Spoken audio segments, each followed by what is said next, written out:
Welcome back, barbecue fans. It's another week of Wise Guys Barbecue Podcast. We're in the studio today. We cleaned up some snow in Rhode Island, which is amazing. My back is killing me.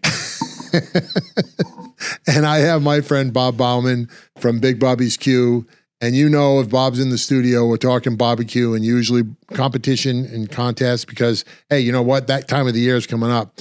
We also have with us Scott MacDonald from Sticks and Stones Barbecue. Scott's a good friend of mine. I've talked with Scott a few times, and his daughter Starla. Awesome family, loves to compete. What'd you do, like 22 last year? Oh, I think a little bit over that, including some of the SCAs. But yeah usually we're good for between 30 to 40 a year between barbecue and SCA. So we stay busy. That's amazing because anybody doing, 52 weeks out of the year, if you're getting that many done, God bless you. So, and I the reason why I tapped you on the shoulder was just that. I knew you had crossed a lot of different sanctioning groups, and I said, you got this thing that I'm not fully understanding. Matt Pereira came on last week and did, a good job explaining to me what the issues might have been, or not the issues, the wrong word. What people's thoughts were on different things, especially from his point of view, CBA, because he is a CBA promoter and he wants to make sure people fully understand the rules and regs of CBA. So, we had a nice meeting with him last week, and we want to do the same thing with you. We want to hear, what, first of all, who the heck are you? What do you do as far as competitions? And then tell us about your thoughts on what might be going on. Yeah. Well, for anyone that doesn't know me, I'm the loud one in the room usually. Lindsay and I, we call ourselves Switzerland. We're right in the middle of everything. We don't take sides. Yeah. Because, we're out there to cook and to make friends, right, and enjoy ourselves. And I think that that's the most important part of competition, anything, right? Is that you're having fun. Absolutely. And I haven't met too many people that are consistently successful that aren't having fun, regardless of the sanctioning body. So let's get that out of the way real quick, right? This whole, MAGA make barbecue fun again thing. It's fun for 99% of the people there every weekend, no matter what. That's cool. It really is. Yeah, I'm glad you say that because, I always, Bob hears it all the time. He's sick of hearing it actually, but I mentioned to Matt, we've only been doing this 2 years. In my first year, what really hooked me into all of you guys was just that, the camaraderie and the friendship that went on with the teams and with the, hey, look, it's a competition in the end and people want to always provide their best game. But other than that, it was really cool. It was really cool to be around you guys. And then last year, because of different reasons, we kind of got away from the competition trail a little bit. And we branched out and did some other stuff. And then we started hearing different stories with different things at different times. And it was like, this is weird. This is not what we learned last year. And this is not what barbecue is supposed to be. So I'm glad it's not, I'm glad it's only 1% of whatever. I'm glad 99% of it's still fun. There is camaraderie and there's cliques, just like high school. And there's little deposits of people that are hanging around in each little place. And most people meld well together, and some people just don't. Right? There's some people that like a little bit of controversy, and I think controversy belongs in everything. Right? It's in family, it's in work. Oh yeah, it's in every hobby you do. I don't golf because I think I'm Tiger Woods. Quite frankly, I suck at it, but I have a pretty good time amongst the chaos of it. Right. And that's why it's a hobby and not a profession. Yep. I mean, you have to think about it that way. Now, there's always going to be drama, and I think drama has a spot in everything, right? There's going to be people that like to stoke the fire. And there's people that like to start the fire. And then there's people that want to try to put the fire out, and there's people in between. You're never going to get rid of it, no matter what you try to do, no matter how many posts you do on Facebook, no matter who tries to play the savior and who's the villain or anything like that.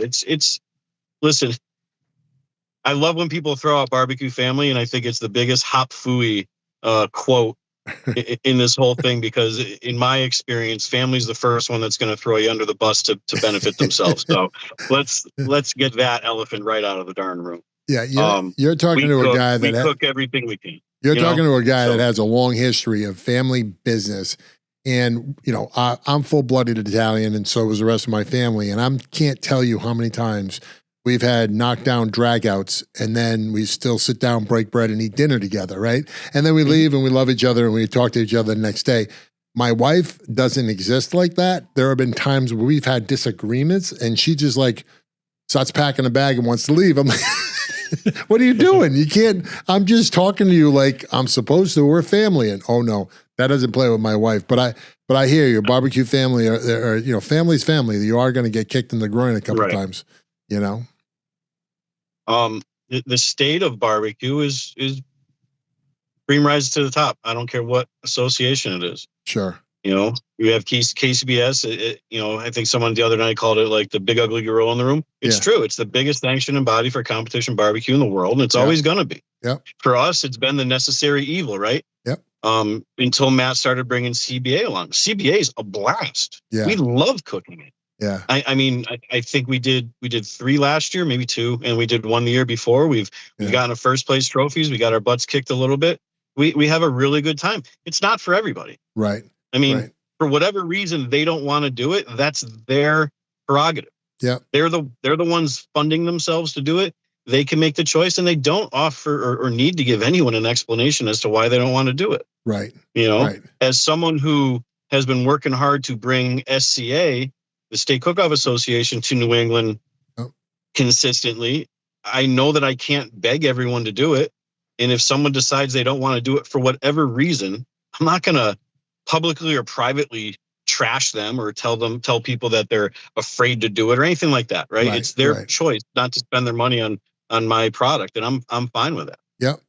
I liked the offer of CBA in the area. I think for the most part, I think it's done with a great intention. And I do think it's a fun format to cook. Yes. Some of the rules are a little bit different. They're, you know, but they're not really that far different. If you put the rule books and the score sheets, you know, next to each other, they're that much different, man. Sure. They really aren't. You know, and there's some misconceptions because everybody has a cell phone, but they don't want to hit the Google button to find out the truths of stuff. Right. You know, so I mean, we could talk about like you know, bullet points, right? Like about differences and how they're not really that much different. And then there's some other stuff that was talked about, and this stuff has been talked about for a long time, since last year, or often. That's just not true. About SCA? No, about what now? About CBA. Right. About CBA? Okay. CBA stuff, right? Yeah. So, I mean, we have a lot we could talk about. It just depends on how deep in the weeds you want to get. Right. Well, so I'm going to ask, because obviously I wasn't part of it at any level, but did that survey help make a decision for anybody? I don't think it did. I think, you know, in the survey, I believe there was every Masters team was sent the survey and most answered it. Yeah. And it was overwhelmingly in favor of the CBA. Right. So what's the problem? Exactly. Right. Yeah. So, I mean, unless I'm missing something, I mean, in the people that, like myself and a couple other people that I know that wrote comments, the comments were published. Okay. And if you pulled it up right now, I would tell you which one's mine. It has to do mostly with the dummy boxes. Okay. Yep. It's very simple. And I will die on that hill. All right. So what do you want to state your comment, or do you want to talk about it? I'm not trying. I mean, I don't remember it verbatim, but I said, I love the fact of the CBAs. The dummy box is done inconsistently. It's not within the rules of the CBA. I don't find anything in the rules. It contradicts the rules. Okay. Right. But so just its presence contradicts the rules, in your opinion. Well, I don't know if it's the presence or the way it was handled at the contests I was at. Okay. Because I was told about them, and I was told how it was going to work, and how it was told to me, and then how it was done is in direct contradiction of the rules, of the CBA rules. Yeah. Simple as that. Yeah. You know, I mean, I haven't put a lot of, I don't want my audience to think I'm like some kind of detective on this. And so I haven't put, but I do know, and I'm confused too, because I'm hearing 3 things, right? I'm hearing Matt say we fraction off teams and we take the shit from other cooks and we throw it in that box. Then I hear, okay, you don't need to put anything in the box. You can turn in an empty box. And then I hear that there's the possibility of maybe a team cooking 2 boxes, turning one in as a throwdown box and one in as their box. And that's not fair if you're cooking 2 boxes. So I'm confused, because I think you mentioned it. Like, just why don't they all just be empty boxes? Yeah, just throw in an empty box. Just throw an empty box in, and that's it. You're done. It takes care of everything CBA needs. Yeah. And I don't know how to correctly do it, right? I don't know if there is a way really to do it to where it falls within their own rules. Right. For, if you look back at the events that happened last year in New England, there were a few events, and there's multiple teams that you can pick out that are the dummy box teams.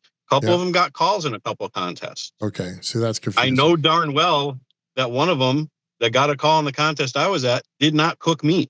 Right. And I know for a fact that they were not given raw meat or trimmings or anything. They were given cooked by someone else. Unsauced meat was the exact verbiage I was given by the CBA rep. Mm-hmm. And it was turned in. Okay. So again, direct violation of CBA rules upon a person cooking their own meat and turning in their own meat with a pit that they use in their own spot. Right. Again, I'm not making this up. I have nothing to gain. And I really hope this doesn't blackball me from competing in these contests, because I do plan on doing every single one of Matt and Rico's contests here. I can't wait. Yeah. But let's be realistic here. Yeah. This is what we were told. We were told that because they were worried about not enough teams, and if someone backs out, they wanted to make sure they have enough teams to be a qualifier. And the way the dummies boxes work is there's team names. And again, you can find them in the results on the website, and they're usually in the bottom of it. Yeah. But every once in a while, one of them gets a call. Matt said it the other night. It could happen. Yeah. The problem with that is someone's meat got 2 calls that day. One for them and one for the dummy box.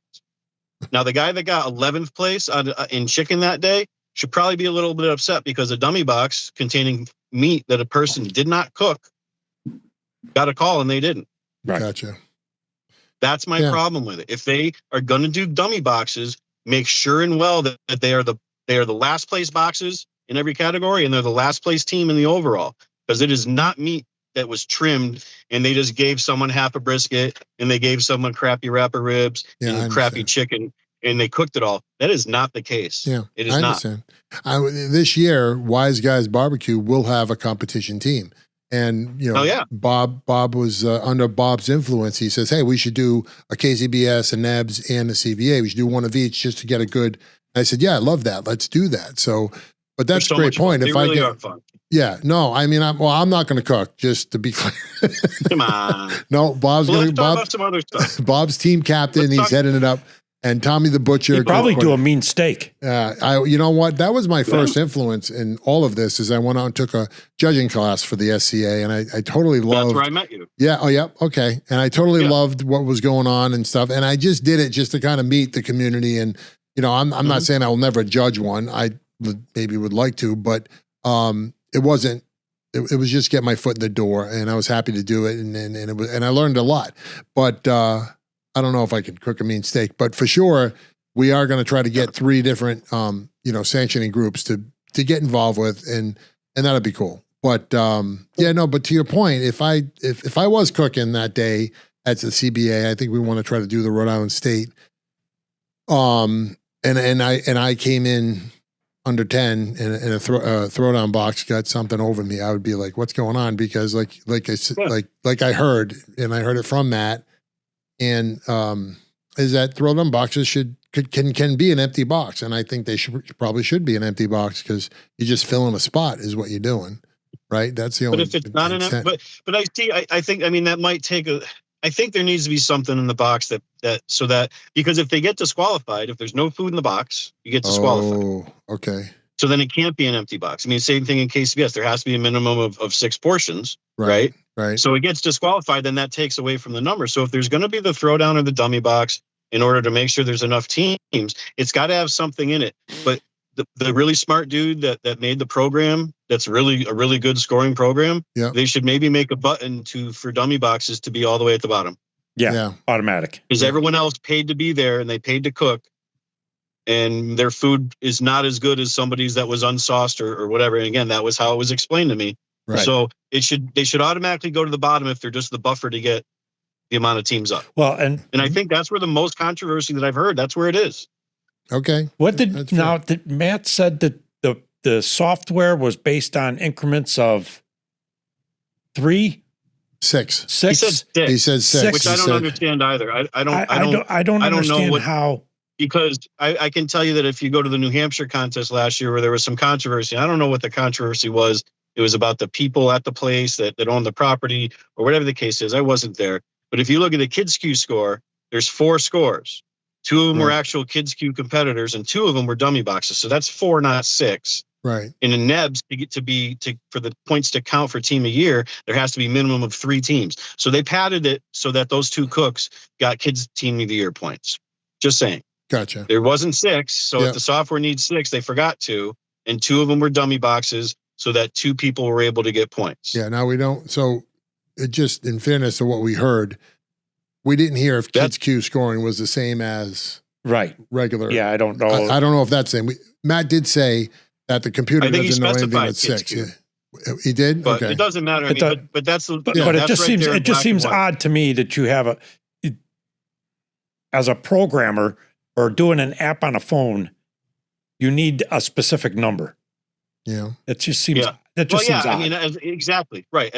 You shouldn't to score it, but there are parameters in order to get points, right? So to the outsider looking in, whether the intent was this or not, doesn't matter. Our whole world revolves around optics, right? Yes. Yeah. The optics show that those 2 Kids Q teams would not have gotten team of year points in the NEBS chase because there wasn't enough cooks in the category. Right. So they padded it with 2 boxes, 2 dummy boxes. One was actually named Dummy Kid. Yeah. and then the kids were able to get the points. And we want kids cooking, but the kids are cooking a cook. I mean, they want to compete. So So that was one of the unfortunate things with it, where it just doesn't what's being said doesn't line up with reality in some cases. Sure. The rest of the stuff, I don't have any complaints with anything. Yeah. I think it's a great organization. I can tell you, like, I did some bullet points of some of the what's considered differences or some of the jargon around team of year too, because team of year was a little bit misrepresented the other night. So if I could touch on that real quick, team of year in NEBS is the 5 New England states plus New York, New Jersey, Pennsylvania. Yep.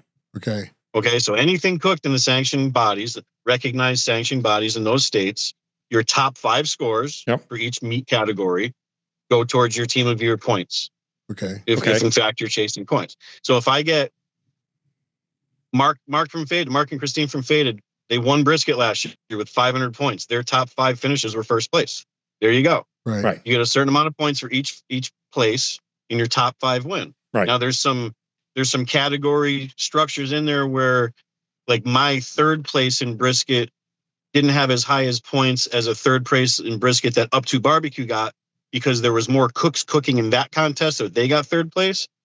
So they got the points for 3rd place plus like a bonus for more teams being there. Happens in the KCBS. It's weighted on the number of teams that are entered. You two guys are blowing me away. This is way over my head already, but I'm learning a lot. But yeah. Yeah, but it's really simple. But here's the other thing, just like with team of year, with this whole, like, don't complain about it if you don't understand about it. I'm not talking about you in general. Yeah. But before you say anything like this isn't fair, or this shouldn't, or this should, understand what you're talking about first. No, that's fair, right? Yeah, I'll say that about some of the people that might be complaining about CBA. Yeah. Don't talk crap about it if you haven't done it. Yeah, well, goes back to Matt's post. I think Matt's very first post was, "Here are the rules and regulations. Read them." You know what I mean? You don't need me to read them and tell you them. Look at them. You know what I mean? Right. So, but then if I'm going to read them, what you said better line up with what I'm reading. Yeah. No, that's fair. That's fair. But team of the year. I mean, it should be involved, right? The CBA should be. It's a sanctioned event. Yep. By a nationally sanctioned or internationally at this point. Body that's recognized, and it was voted in. There's no drama around it now. Right. The drama around it's going to be whether it's done correctly, and the big cloud over it is the dummy boxes and how they're actually done. Yeah. And I haven't heard anybody else complain about anything about it other than that. Okay. They might not like the person that's promoting it, right? Well, that's unfortunate if it is, right? But that's a personal thing that nobody else can do anything about. Right, but if that person's just bitching because they don't like the promoter, that sucks. And there's plenty of those, and you know what? I don't want them at the contest because I want to have fun. Right. Yeah, no, great. So there we go. There you go. Bottom line, I agree with you 100%. Yeah. And or, politics, which nobody likes to hear that word, present your vengeance or your complaint and hear the rhetoric back. Don't just stir the pot. Right. You know what I mean? Yeah. No, I agree 100%. Yeah. Some of the other things that were brought up, like the non-certified judging, I think that's a moot point. Yeah. Right. We have certified judges in KCBS. We have certified judges in SCA. Very often at most contests, they might not reach the numbers, and you get off the street non-certifieds in the mix somewhere. Yeah. They get a little bit of a meeting at the beginning to let them know what they got to do, and because they redo that with all the judges at the beginning of the meeting anyway. Yep. So CBA has unregistered, uncertified off the street judging. You know, that's different in Texas than it is here. Okay. How is that?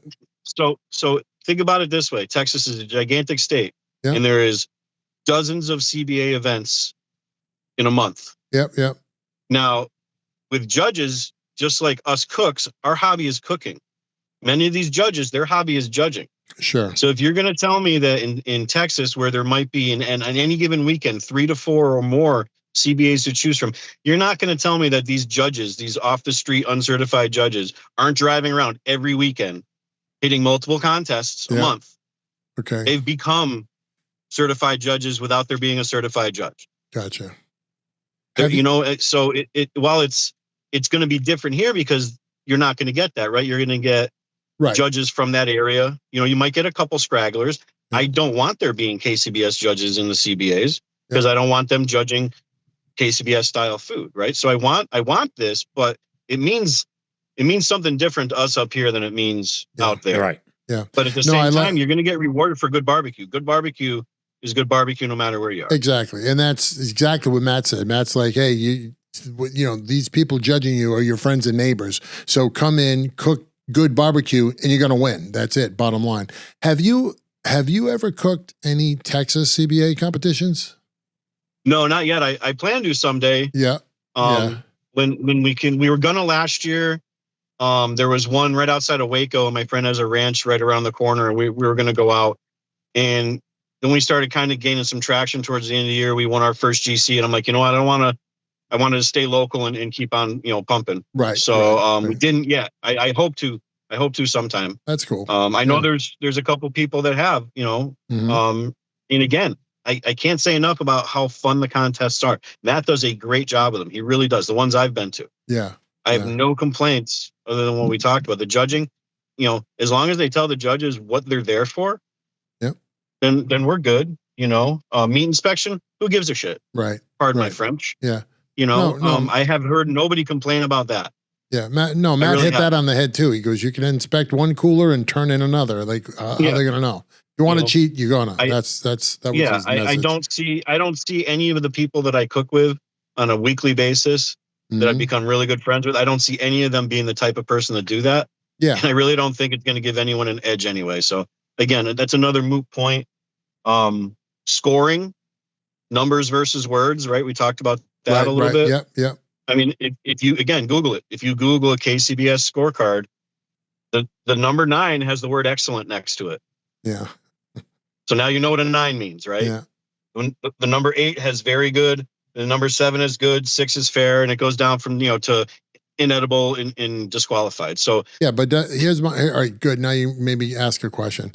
But when you score a 9 for KCBS, can you do like a 9.9 or is it a 9 flat? No, that's a 9 flat. With SCA, there's the decimals, right? Okay. All right. That's good. Thank you. Right? Because that's my experience. Yeah. I knew SCA. And that's my confusion. Like, if you're saying what you're saying about KCBS, and it's 9, 8, 7, 6, you're doing the same thing that a computer is going to do when you say excellent, and they're just going to divide out, and they're going to populate a number next to your choice, and it's going to just do the divisible increment. But the killer for me was when I learned at SCA. I'm learning, 7.8 this, and I'm like, well, I can't tell you what's a 7.7 and 7.8. You know what I mean? And to be fair with the SCA, they want you to start off at 10. You're judging excellent, right? Everybody starts as the perfect steak, and then they earn their way down from there, right? Okay. That the 0.9 and lower bonus is in taste only, and you're starting with a 10. Holy crap, that was great! And then you're like, that was the best steak I've had in my whole life. They're getting a 10-point this because it was awesome, right? Right. Okay. But that's when that's your opinion. That's it's subjective, right? As all scoring is. But again, to be fair to KCBS, there's a number there. There's also a word next to the number. You're not just guessing what a 9 means. Gotcha. It's still subjective to your opinion that day. Yeah. And there's plenty of times where I've gotten a bunch of 9s, and then some lady threw a 6 in there for some reason because she just did that to everybody that day. That's just competition barbecue. Yep. What are you going to do? So just so it's clear, I mean, when Matt had mentioned the 800-pound gorilla in the room, that's the exact words that Scott Ehrman from the Barbecue World Cup mentioned when they were telling us about how they were lining up some of their. This was a while ago. This was like maybe 6 weeks ago, but they were discussing how they were lining up some of their competition and some of their rules and how they were spreading it around. And they said that KCBS is the 800-pound gorilla in the room just to get them kind of lined up with the rules on both sides. So that's why I thought that was interesting. Exact words. It's a pretty big nonprofit business. Yeah. Let's face it. I gotcha. Without any competitors, you're the best, right? Like if I have a company and I'm the only one that sells sneakers in town, and nobody can get them from anybody else, you're going to get them. And as soon as someone that's smaller comes in with a smaller brand of pair of sneakers to try to compete, people start looking at it a certain way. And there's my analogy for Matt trying to bring CB up here. I think it's needed. I think it's necessary. I think it's great. Right. It's just got to be done right.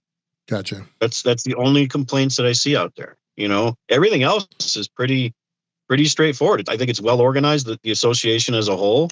I think their thought process and what they did different, the turn-in times screw with some people. And I've heard that to be a thing that some people have decided not to do it because it does change how they cook their meat throughout the day. So explain that to a non-competitor. What's different about them? Why is it screw with them? They're instead of them being spread out by 30 minutes, they're spread out by 60. So instead of, like Bobby and I, we're going at it in KCBS and you got chicken at 12 and then ribs are 12:30 and then, it's a domino. Boom, boom, boom, boom. As soon as you get back, you clean up, you go for the next one. With CBA, much like World Foods, it's an hour. Okay. So you have 1 o'clock, 2 o'clock, 3 o'clock, 4 o'clock, or whatever, 11 o'clock, 12. I forget what it is, but it's spread out by an hour. Okay. That does mess with people a little bit because their systems are built around, cook, rest, slice, box, turn in. You're right. And then you just go. So instead of hurry, so you get to hurry up. Oh yeah, it's like run there, come back, and then you're just sitting around. And you're like, okay, now what? Yeah. And then if you're anxious, it is because if you're like me and anxious, I'm like staring at the meat, and I'm like, should I go? Should I go? And I actually got the CBAs I mostly cook with Tim from LG Barbecue. Yeah. And he's like, not yet. Sit down, relax. Here, have a soda. Here, chill out. And you're like, I'm going to go. You're like that horse at the gate, but you got to wait. Yeah. That's cool. Yeah. That's interesting. Yeah. So that's a little bit different. But again, it's not a bad thing. It's just you adjust. And the best people at every sport or they adjust. Sure. And it just becomes so you have a separate notebook. Yep. Right. Yep. But people last year, because of the nature of the KCBS Team of Year chase, there was one pony in that race and everyone else was fighting for second. Right. Yeah. So the Team of Year wasn't as stifled as it usually is. There wasn't as many teams like really fighting. People were just cooking their cook and their successes spoke for themselves. Sure. So you ended up with a lot of teams that were in the hunt that normally wouldn't have been because they don't normally cook 50 contests and only one guy really was, right? So all of a sudden you found some people that were in the hunt nationally that normally don't do enough contests to be. Right. And they didn't want to derail that train to go cook something else. Yeah. Right. Like, so there wasn't a lot of hell no, I'm not doing it because I don't like this. I don't like that. It was just people made decisions. Right. Sure. And I think this year you're going to see some of those teams trying it out. And I hope they do. Cause again, it's a lot of fun. Right. Yeah. And Rico does a great job as a rep. Yeah. It's fun. Yeah. Cool. So for timelines, I got everything on a spreadsheet. Yeah. And I just adjust my time. I just go, okay, instead of turning this in at 12:30, it's now at 1. Right. Okay. So we bump that down. We bump that down. We bump that down. So that's all you do. Can we ask them about this year? What's your plans for this year? Are you chasing the World Cup? Oh, that's a good question. I'm chasing the Jack, man. Listen, we got our big GC. You got Vermont your GC in Vermont for a draw. Until the CBA in Vermont happens, that's an auto. So the CBA is going to happen. It's going to be a coin flip. We're going to go to Vermont and cook the CBA and try to win that so that there's no brainer. But my whole goal this year is usually we do a lot in Virginia. We do a lot in the Mid-Atlantic. We're doing everything in New England this year. Okay. Giving ourselves the best shot to make sure we're making it to the Jack. That's my personal goal. So we're hoping that we're doing the Jack. We're going to do the Royal. Yep. And other than that, we're going to do every single contest in the Northeast. Other than we're going to stay north, New York and North. New York and North. So, right, so you won't be going down to Virginia in March. We're not. No, we did like 9 or 11 contests in Virginia last year. We're not going to do any this year. We're just strictly going to focus on New England. And really try to, just hammer down what we ended off on a good note. We want to keep that going. So you should be in the Grand Am. Are you in the Grand Am this year? Yeah, we're in the Grand Am. Yep. Okay. All right. So I heard absolutely. Barbecue World Cup does not have an effect on your schedule. You're chasing the Jack and the Royal, and that's we're doing goal. By default we're going to do 2 of them, right? Cora got one and so Grand Am. In Grand Am, and we might, you know what? I take that back. We might scoot down to Smoke on the Rail because it's a fun contest. We started doing that as just a steak team years ago, right? We started doing that when they had a steak single on Friday night, then it grew to a double. Then we started doing backyard barbecue in the Mid-Atlantic, and we didn't do it the last 2, but we might sneak down to that one, but we're not sure. We're going to keep the option open on that. But the only way we'll do anything in the Mid-Atlantic, like Pennsylvania, is if, we're doing the New Jersey ones, again, that Jeremy Campground does. And I'm hoping that between myself and El Dan from El Jefe, we can get the girls in Smoke Sisters to do a couple of the backyards. Right. Great. All right, Scott, thank you so much for coming on this week. I'm glad you appeased me with the tap on the shoulder. It definitely enlightened me a lot. And I wish you the best of luck with all that you do. It's a lot. And, I'm glad you taught me that only 1% is miserable. 99% of you guys out there having a blast, and that encourages me to be more involved. So that's great. Have a great year, and thank you again. We'll see you down the road. Take care, man. Yeah, we'll see you guys soon. Thanks for everything you do, boys. All Thanks. right, take care. All right, folks, that's going to be it this week, and I want to thank Scott again for coming on. He's a good friend, and I appreciate the time he took. And I just Bob is always. Bob's like the good angel on my shoulder. Not that I have a bad one, but he mentions to me a lot about how we don't want to have any extra controversy in this community of competition, folks. So for sure, that's not our intentions. Our intentions are that I'm learning a lot, and I find it very interesting for our audience. So I hope it gets received that way. And that's the reason for this show this week. And again, I'll still say it. If there's anybody else that has a different opinion or a different, angle of opinions, we're more than happy to listen to you folks and get you on the show. So please call us up. Okay. All right. Have a great week.